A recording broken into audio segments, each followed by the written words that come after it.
Hey guys, welcome to another all-new couch episode. Today we are exploring the inside of a computer We will be kicking some balls. and many other moldy, oldie games. Stay tuned, we'll be right back.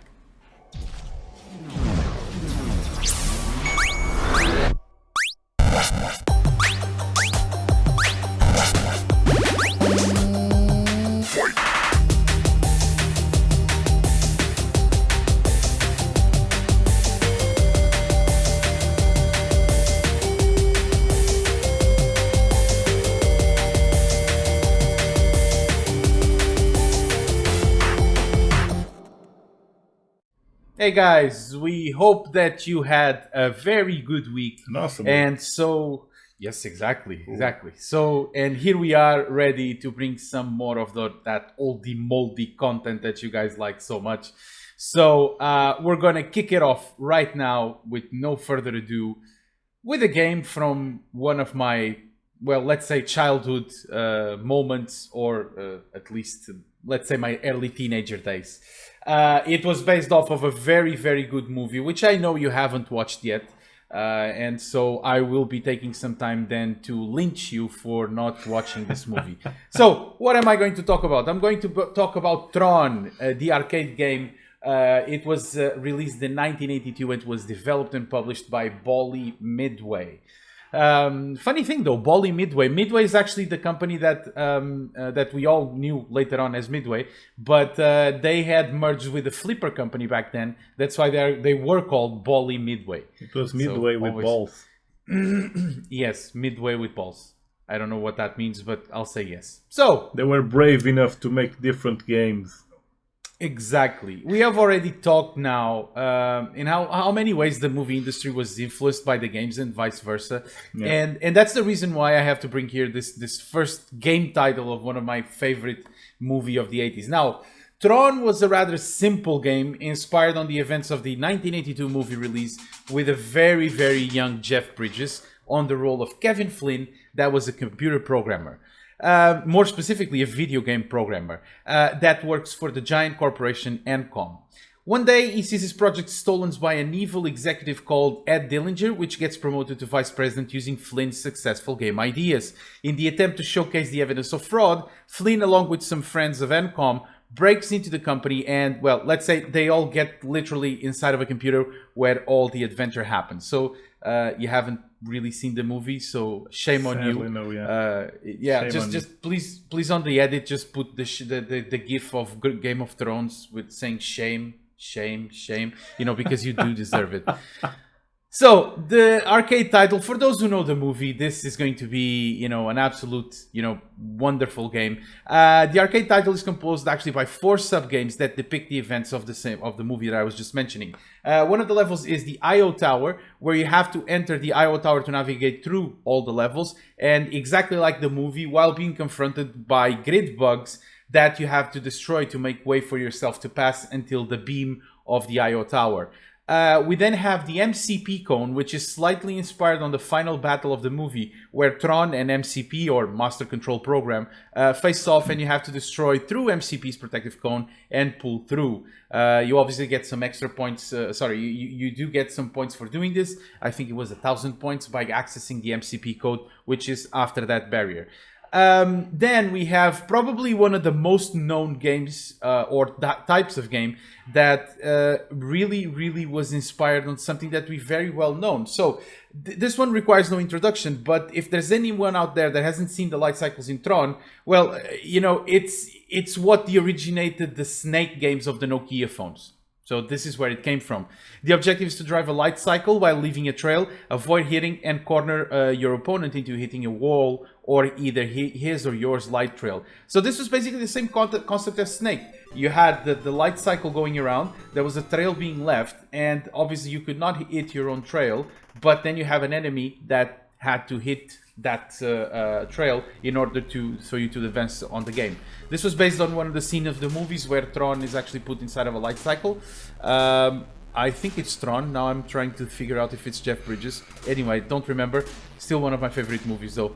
The last mode is Battle Tanks, and it's a more loyal reproduction of the events of the movie, where you have to go through a maze, you know, similar like Pac-Man, but with very characteristic tanks of the movie. And after you destroying all enemies, you get through the level and not getting hit, of course. I could find this game on the Xbox Marketplace for $4.99. I honestly don't think that was up to date. I'm not really sure. I know it was released, and I believe it was back in 2008 on Xbox Live Arcade, but I'm not even sure if that service is still available or not. I don't really own an Xbox, so not sure if that's still available or not. But this was an amazing game that, unfortunately, I'm not going to be able to debate with you that well because you have no idea what I'm talking about, right? Yeah, well, I know about the cycles. Yeah. No, you know about the snake game, not the cycles. Don't ruin my moment. Yes, exactly. Okay. This was an arcade game, and you are such a fan of the arcades. I know that this probably was not around when you were, you know, visiting arcades. This is from '82, No, but I so don't remember you know this one, honestly. it's really, really old. And you know, actually, I was investigating about this. They made a total of $30 million with the cabinets and the profits of it themselves. Nice. Yeah. I mean, it was a really. Nice. The movie was a big hit. I mean, I don't understand how you didn't see Tron. Don't watch the remake, please. Just go back to the 1982 movie, please, because that's the one you should watch. The real deal. The real deal. It's a wonderful movie. It just, I mean, it's so. I don't even have the words to describe it. I really like it. It was one of my first things that made me fall in love for technology and computer games and so on. It's really, really, really wonderful. So you guys really have to try it. If you didn't, take a look at it, give it a go because it's really, really good. What do you have for us today, Blade? Okay, I'm going to stay in the same wave as you, but a bit further down the line. I'm going back to the arcades also. And since it's, well, football time, I'm going to talk about Backstreet Soccer that came out in 1996. Which actually there isn't that much to talk about this game. It was a soccer game in the streets. You got the feeling that you were playing in an alley or something. You even had a kind of like FIFA Street. Yeah, but better because it was stupider and faster. And in one of the fields, you actually had the Bigfoot in the back. It was so cool. No, but seriously, this game was cool because you could actually do the full tournament in roughly 20 minutes. And the game was fast. The only odd thing is that the players were idiotically tall. They were really tall. Or at least they looked like it at the time. Like Germans. Yeah, basically. And the game was cool because it was simple. It was a very, very simple game. You had a pass button, a shoot button, and you had the players just moving fast and just getting the ball from one side to the other really fast. And it was actually stupidly easy to score a goal because the keepers were, well, I'll use a simple and nice word, crap. Everything you threw at him, 99% of it at least, would go in, which was awesome. I don't know, there were a lot of goals. I don't know the game, though. I don't think I played it on an arcade. Looking at it, I mean, it looks really, really weird. Yeah, but it's so cool. No, but there was one particular thing you could do because you know that balls wouldn't come out of the field. They would just bounce back at the virtual walls. Oh. And there was one cool thing you could do. You could just grab the ball with one player, just keep moving around the field with him, holding the shoot button. And you'd see a power bar filling up, it would slowly fill up. And when you got it to full, you should just shoot it towards your goal, but not hitting the goal, just hitting the wall. It would just start like shooting so fast and bouncing off the walls, then would hit the enemy keeper and just throw him inside the goal and you'd score. This was an instant goal if you did this. That sounds sounds a lot like Tsubasa also. Yeah, no, but this had a smaller field. Tsubasa had fields with loads and loads of kilometers. It took like 2 or 3 episodes to get from one side of the field to the other. So but those fields were huge. It's not because the field was huge, it's because he was very slow. No, and the field was round. You know, it felt like they were running around the earth. Yeah, exactly. But it was careful cool. with It was the running around, because some people think that the Earth is flat. So Yeah, don't get to it the edge might and be- turn because you'll fall. Yeah, because it will fall. Yeah, exactly. Yeah. No, but this was a cool game. It wasn't anything special. It was a backstreet soccer game, basically. You'd play in an alley Yeah. against other teams, and it was cool. It was especially cool when you played with a friend. But convincing people to use coins to play a 2-minute game wasn't exactly easy. So Hey, most of the I time mean- it was a solo game.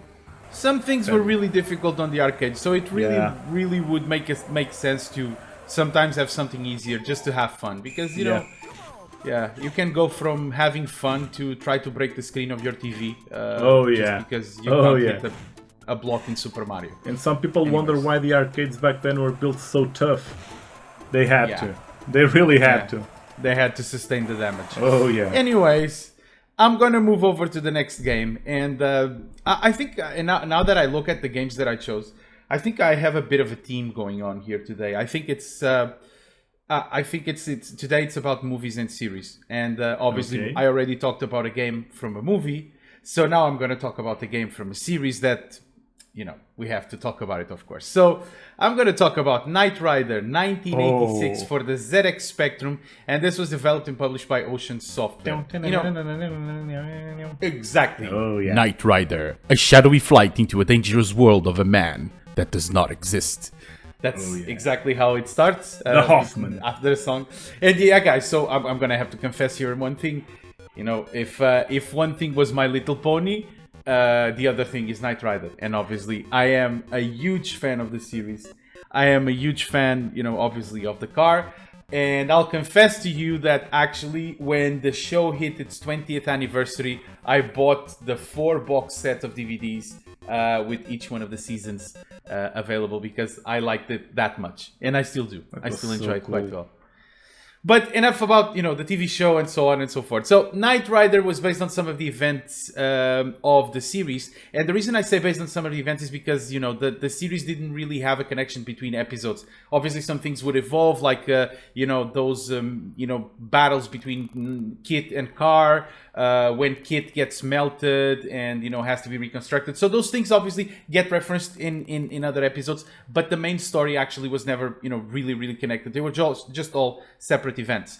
So what I was saying, we are presenting in the beginning with the map of the US, and the plot here is very simple. Each one of both Kit and Michael receive an information about a terrorist plot that is aimed at starting World War III. So once again, World War III always starts in the US. That's the rule of movies, and everything that is wars and stuff like that, it's always in the US or the Middle East.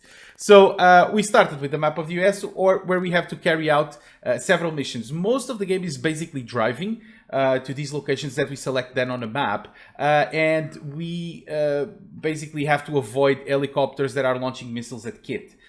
We can choose to control Kit and drive the car, or Michael Knight mode, where we have to use the crosshair to destroy the enemy. So basically using Kit's weapons to destroy the missiles that are coming from these helicopters.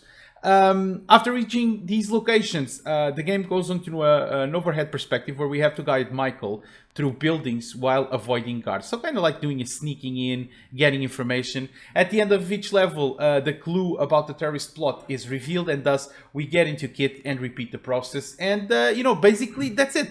Here it is another very good example of a very hated game. It was considered a disappointment, mainly because the game took 16 months to be developed, and was delayed several times, and was actually released after the TV show had finished. So it was kind of a really letdown for a company like Ocean that had released like these, enormous successes like RoboCop, and for example, Batman. Like, I was forgetting Batman. So, I mean, these were huge success games for the ZX Spectrum. But I think that, critics-wise, this was kind of a letdown from Ocean, especially because this was not a budget price game. This was a full priced game, because they had the licensing and everything done with the TV station. But I'm gonna go back to what I usually say here. It really didn't matter for me back then. And honestly, I only knew about the negative reviews after the internet came out. So again, I had tons of fun with it. I loved the show, and probably just like any other kid, or kids of that time, was to drive the Knight Industries 2000, or AKA as Kit. Really loved the game. I think it was, absolutely, it wasn't a challenge. The game wasn't that hard. The graphics were not that astonishing, but it didn't really matter. It was the Knight Rider. Similarly I can tell to you, it was a cool game. I loved it was. Yeah. It was. I mean, I don't think it was very evolved. I remember also the Transformers game that came for the ZX Spectrum wasn't really that good. But still, it made a lot of sense to me because that's the series I was watching. And, I was obviously in love with the car, especially because of what it could do. And considering that today we have Teslas that can pretty much do the same except for talk. Or they actually can talk if you use Google Assistants with them.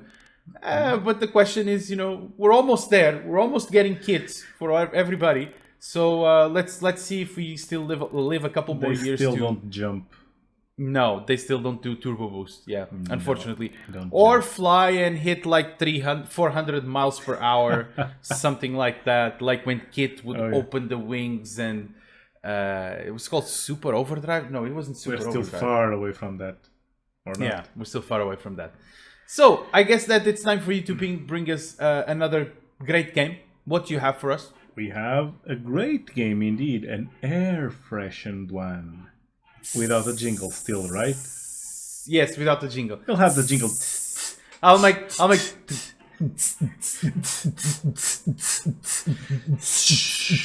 freshener. That was so bad. Okay. that was terrible. That was terrible. That was awful. We need to do a jingle. Another senile moment. Okay, go ahead. Very senile. So, today, in our air freshener moment, I have a very peculiar game and a very special one. I would say this one is for you, DJ. I'd say out of everything I could say about this game, I'd actually consider this a point and click. Oh yeah. It came out this year in 2021 in March. It's a game called Genesis Noir. Have you played this one? Oh no, I have not, but I heard about it, and I actually I was watching something about that game recently, and I remember I'm gonna tell you this. This was like very, very fast. I don't really remember what the game is about, but I remember that the title, gave me it really piqued my interest about the game. So go on, let me know how is the game. This game is really cool. It's in a noir style with a very peculiar art style. I've actually never seen a game with this kind of art style. And they actually tell the story of the universe in a very peculiar way because you play the part of an investigator from the 40s. Okay, follow my idea here. Follow the description. You are called No Man. Okay?